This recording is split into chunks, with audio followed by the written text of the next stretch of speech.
ನಮಸ್ಕಾರ. ಇಂದಿನ ವಿಡಿಯೋದಲ್ಲಿ ತೆಂಗಿನಕಾಯಿಯ ಚಿಪ್ಪನ್ನು ಬಳಸಿಕೊಂಡು ಟೂತ್ ಪೌಡರನ್ನು ಮನೆಯಲ್ಲೇ ಹೇಗೆ ಮಾಡಬಹುದು ಅಂತ ತೋರಿಸ್ತೇನೆ. ಟೂತ್ ಪೌಡರ್ ಮಾಡಲಿಕ್ಕೆ ನಾನಿಲ್ಲಿ ಒಂದು ಕಬ್ಬಿಣದ ಪಾತ್ರೆ, ಇದು ಮನೆಯಲ್ಲಿ ಬೇಡದೇ ಹೋದ ಪಾತ್ರೆಯಲ್ಲಿ ಹಾಕಬೇಕು. ಕಬ್ಬಿಣದ ಪಾತ್ರೆ ಆದರೆ ಒಳ್ಳೆಯದು. ಒಂದು ತೆಂಗಿನಕಾಯಿ ಚಿಪ್ಪು, ಅದರೊಳಗೆ ಕರ್ಪೂರ, 4 ಕರ್ಪೂರ ತಗೊಂಡಿದ್ದೇನೆ, ಮತ್ತು ಕಹಿಬೇವಿನ ಎಲೆ, ಮತ್ತು ಒಂದು 4ರಿಂದ 8 ಲವಂಗ, ಇಷ್ಟನ್ನು ತಗೊಂಡಿದ್ದೇನೆ. ಈಗ ಗ್ಯಾಸ್ ಮೇಲೆ ಇನ್ನೊಂದು ತೆಂಗಿನಕಾಯಿ ಚಿಪ್ಪೆಯನ್ನು ಸುಡ್ತಾ ಇದ್ದೇನೆ. ಅದು ಚೆನ್ನಾಗಿ ಬೆಂಕಿ ಹಿಡಿಬೇಕು ತೆಂಗಿನಕಾಯಿ ಚಿಪ್ಪಿಗೆ. ಈಗ ಈ ಪಾತ್ರೆಯಲ್ಲಿ ಹಾಕಿದ ಕಾಯಿ ಚಿಪ್ಪಿಗೆ ಅದರ ಮೇಲೆ ಇಡಬೇಕು. ಚೆನ್ನಾಗಿ ಸುಡಬೇಕು. 2 ತೆಂಗಿನಕಾಯಿ ಚಿಪ್ಪುಗಳು ಚೆನ್ನಾಗಿ ಸುಡಬೇಕು. ಕಹಿಬೇವು ಮತ್ತು ಲವಂಗ, ಕರ್ಪೂರ, ತೆಂಗಿನಕಾಯಿ ಚಿಪ್ಪೆಲ್ಲ ಚೆನ್ನಾಗಿ ಸುಡಬೇಕು. ಒಂದು 1/4 ಗಂಟೆ ಬೇಕು ಇದು ಸುಡಲಿಕ್ಕೆ.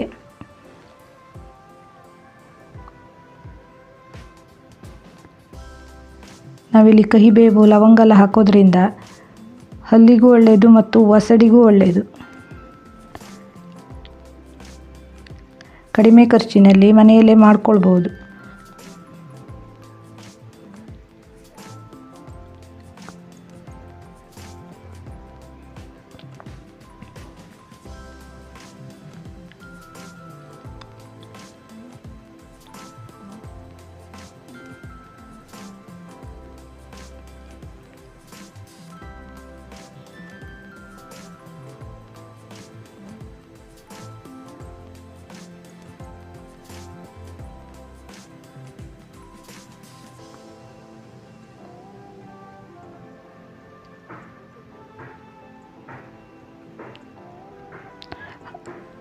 ಹಲ್ಲುಗಳು ಯೆಲ್ಲೋ ಆಗಿದ್ದರೆ ಇದನ್ನು ಉಪಯೋಗಿಸೋದ್ರಿಂದ ಬಿಳಿಯಾಗುತ್ತೆ ಹಲ್ಲುಗಳು.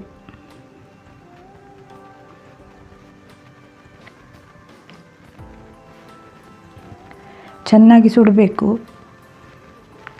ಕಪ್ಪು ಮಸಿ ಆಗಬೇಕು, ಅಲ್ಲಿ ತನಕ ಸುಡಬೇಕು.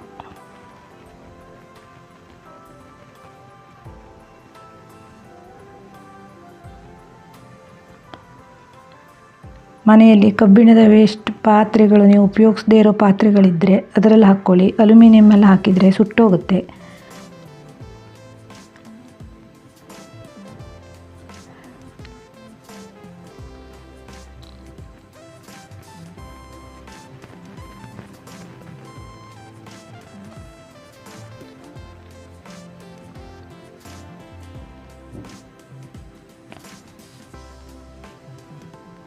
ಹಿಂದಿನ ಕಾಲದಲ್ಲೆಲ್ಲ ಮನೆಯಲ್ಲಿ ಒಲೆಯಲ್ಲಿ ಬೆಂಕಿ ಹಾಕ್ತಾರಲ್ಲ, ಕಟ್ಟಿಗೆದು ಇದ್ಲು, ಅದರಿಂದನೇ ಹಲ್ಲು ಉಜ್ಜುತ್ತಾ ಇದ್ರು.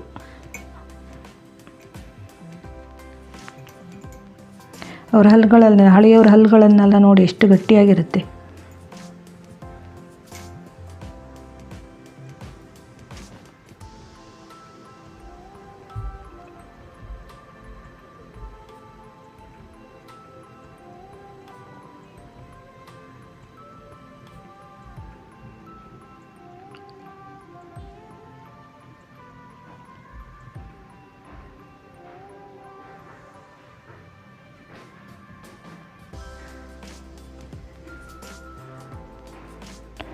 ನಾನು ಈ ಟೂತ್ ಪೌಡರ್ ಮಾಡಲಿಕ್ಕೆ 2 ಕಾಯಿ ಚಿಪ್ಪು, ಲವಂಗ,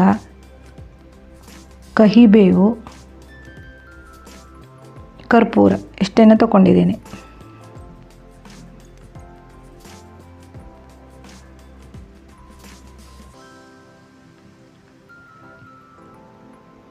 ಈಗ ಚೆನ್ನಾಗಿ ಸುಡ್ತಾ ಬಂದಿದೆ.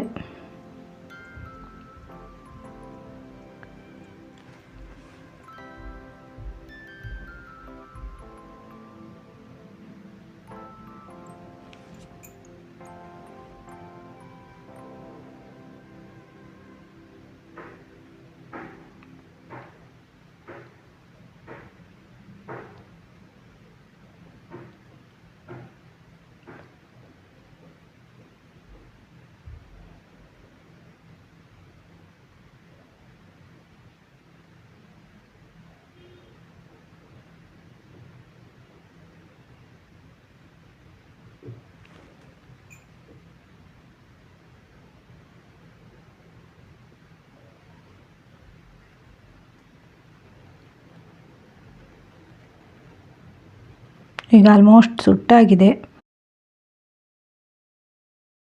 ಚೆನ್ನಾಗಿ ಸುಟ್ಟು ಈ ಟೈಪ್ ಬಂದಿದೆ. ಇದು ತಣ್ಣಗಾಗಲಿಕ್ಕೆ ಬಿಡಬೇಕು. ತಣ್ಣಗಾದ ನಂತರ ಒಂದು ಮಿಕ್ಸಿ ಜಾರಿಗೆ ಉಪ್ಪು ಮತ್ತು ಈ ಕಾಯಿ ಚಿಪ್ಪನ್ನು ಮಸಿ ಮಾಡಿದ್ವಲ್ಲ ಅದನ್ನು ಹಾಕಿ ಚೆನ್ನಾಗಿ ಪೌಡ್ರ್ ಮಾಡ್ಕೊಳ್ಬೇಕು. ಎಷ್ಟು ನಯಸ್ಸಾಗಿ ಪೌಡ್ರ್ ಆಗುತ್ತೋ ಅಷ್ಟು ನಯಸ್ಸಾಗಿ ಮಾಡ್ಕೊಳ್ಬೇಕು. ಪೌಡ್ರ್ ಆದ ನಂತರ ಚೆನ್ನಾಗಿ ಗಾಳಿಸ್ಬೇಕು.